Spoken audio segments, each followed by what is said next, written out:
recognizing the occupancy of Kapatagan National High School at Barangay Kapatagan, Ligo City within the multiple use zone of Mount Apo Natural Park, containing an area of 37,000 square meters.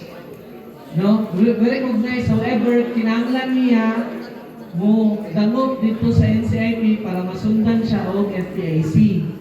FPIC is free and prior informed consent.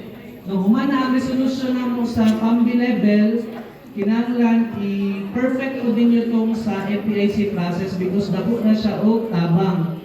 Dili makatabang ang katong transfer of rights. Dili makatabang ang tax deck. Ang makatabang sa pagpalikon sa town occupancy sulod sa Mount Apo ang kini mga resolution sa PAMBI at ang SAPA o ang FPIC. FPIC with MOA.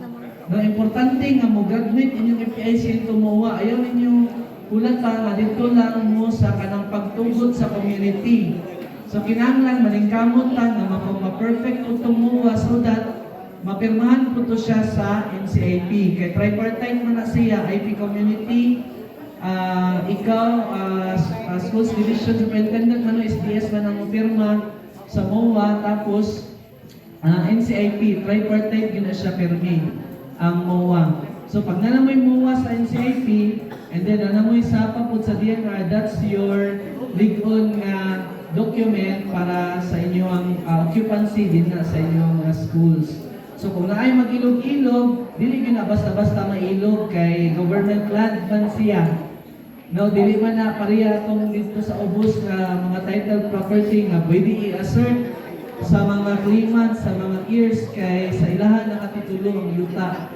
No? So kana siya, i-pursue na to na siya basta within monthly ang direction is SAPA, PAMBI resolution, SAPA, and then NCIP, FPIC, free and prior informed consent and MOA. Duwa na siya twin na siya kabuok because Manpi, Mount Apo is within ancestral domain. So, I think that's all ang ako ang presentation. Wala na. So, open